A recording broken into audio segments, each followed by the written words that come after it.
হঠাৎ ব্রেক।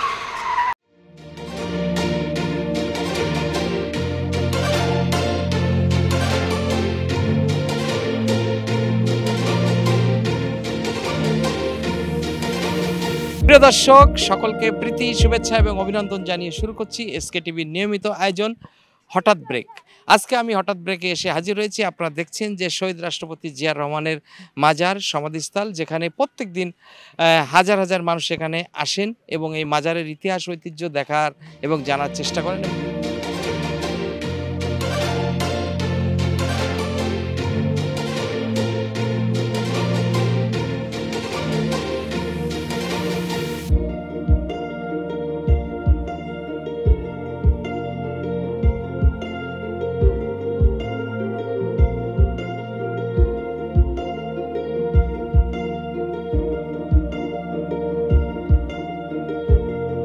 এখানে কেন আসছেন? এখানে জিয়াউর রহমান বিএনপির প্রতিষ্ঠাতাকে মাজার জিয়ারত করতে আসছি। উনি বিএনপির প্রতিষ্ঠাতা ছিলেন, একজন যোগ্য শাসক ছিলেন, ওনাকে দেখতে আসছি।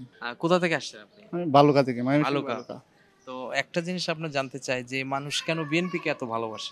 যোগ্য শাসন ব্যবস্থার মাধ্যমে দেশ চালানোর চেষ্টা করে, এই জন্য বিএনপিকে মানুষ ভালোবাসে। আচ্ছা, তো আপনারা যারা ইয়াং জেনারেশন আছেন, তারা যেহেতু আসলেন শহীদ রাষ্ট্রপতি জিয়া রহমানের মাজারে, আপনাদের কি হবে সামনে নির্বাচনে? আপনারা কাকে ভোট দিবেন, কি চিন্তা করবেন? আমরা চিন্তা আছে বিএনপিকে ভোট দেওয়া, আচ্ছা, ধানের শীষকে। দানের শেষকে ভোট দেওয়া। আচ্ছা, আপনি অনেক ভালো থাকবেন। আর এই যে কি চাইলেন মাজারে এসে? মাজারে এসে একটা চাওয়া, জিয়াউর রহমানকে আল্লাহ তাআলা জান্নাত দান করো, বিএনপি ক্ষমতায় আসো। আপনি যেখানে দাঁড়িয়ে আছেন এই জায়গাটার কি নাম? জিয়া উদ্যান, জিয়ার মাজার। জিয়ার মাজার। তো এখানে কেন আসেন? এখানে আসছি, আমি তো দেখিনি চোখে, দেখার জন্য আসছি। যেহেতু জিয়াউর রহমান বিএমপি করতো, বিএমপির ভারপ্রাপ্ত নেতা ছিল, ঠিক আছে, তার অনুসারী আমরা। তো অনেক তো প্রতিকূলের অবস্থা দিয়ে এই মাজারটা আজকে এই অবস্থায়। অনেকে তো ফ্যাসিবাদ আমলে অনেকে এটা ভাঙারও সরানোর ব্যবস্থা হয়েছিল। সেটা তো ছিল, হ্যাঁ। তো আপনি কি দেখেন ভবিষ্যতে বাংলাদেশের অবস্থানে কারা আসতে পারে বা কি দেখেন, কাকে চান আপনি? আমি তো চাই বিএমপি আসুক, ঠিক আছে। আমি মন প্রাণ দিয়ে বিএমপি করি, আমি চাই বিএমপি আসুক, আমরা বিএমপিকে দেখতে চাই, ঠিক আছে, এটাই। মানে বিএনপি আসলে কি কি সুবিধা পাবে জনগণ বলে আপনি মনে করেন? বিএমপি আসলে মনে করেন জনগণ অনেক সুবিধা পাবে, যেমন চাঁদাবাজি হইতেছে এখন রাস্তাঘাটে, এই চাঁদাবাজি থাকবে না, ঠিক আছে। আমার চাল ডাল পণ্য এটির দাম বেশি, বিএমপি আসলে এটি থাকবে না। যেটুকু কমানোর দরকার বাজেটে অবশ্যই কমাবে, আমরা আশা করি ইনশাল্লাহ কমাবে BNP। নতুন যারা ভোটার আছে তাদেরকে কি বলবেন আপনি?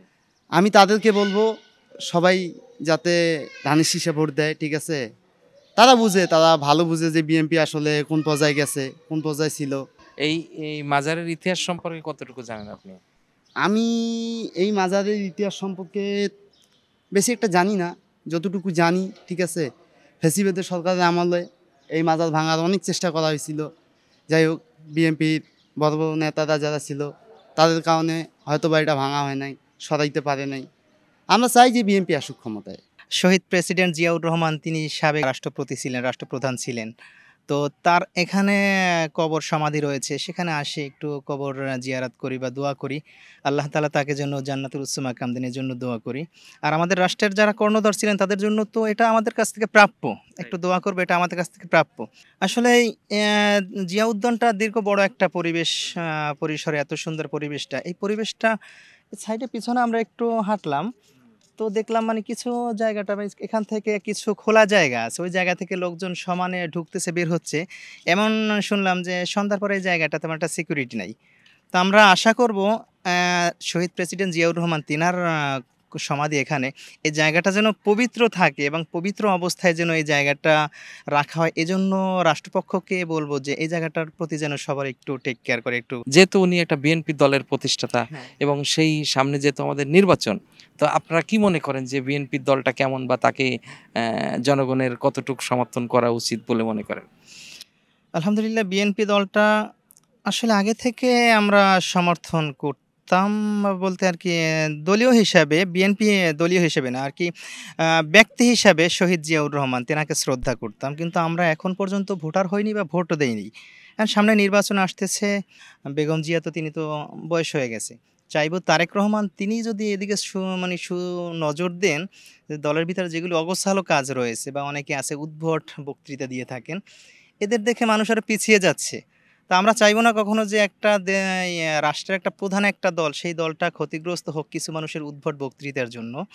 তো সেই বাংলাদেশে আমরা চাইবো যে বিএনপি দল তারাও ক্ষমতায় আসুক, আলহামদুলিল্লাহ। জি, জি। অনেকের মনের একটা ইচ্ছা থাকে, সেগুলো হয়তো আমরা সচক্ষে তাকে দেখি নাই, কিন্তু হুম। এই মাটিতে উনি যে সাহিত্য আছে সেটা আমরা আসলে কিছুটা ফিল ব্যক্তি করতে পারি। হিসেবে সে একজন অমায়িক মানুষ বা ভালো মানুষ, তার জীবনী যখন আমাদের সামনে আসে তখন মানে শ্রদ্ধা ভরে মানে তাকে দোয়া করতে মন চায়।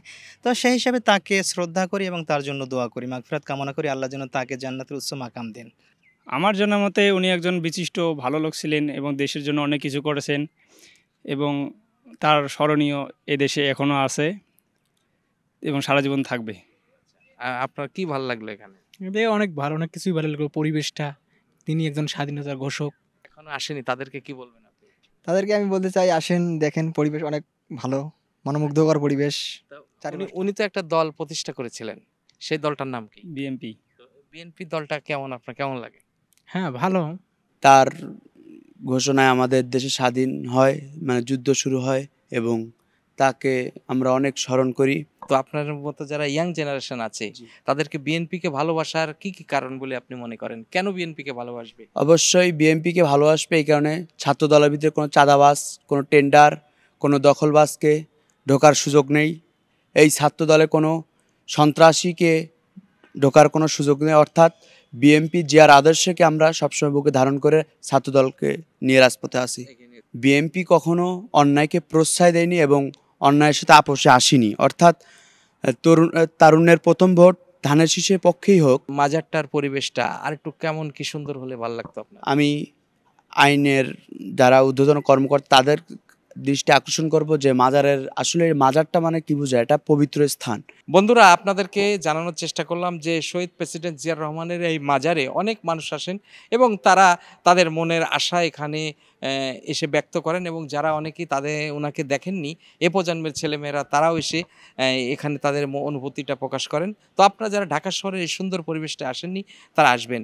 এবং যারা কর্তৃপক্ষ আছে তাদেরকে আমি এসকে টিভি সত্য খবরের পক্ষ থেকে একটা কথাই বলবো যে এখানকার পরিবেশটাকে আরও একটু সুন্দর করার জন্য এবং সিকিউরিট করার জন্য একটু ব্যবস্থা নেবেন। আপনারা সবাই ভালো থাকুন, সুস্থ থাকুন, সুন্দর থাকুন এবং এসকে টিভির সাথেই থাকুন।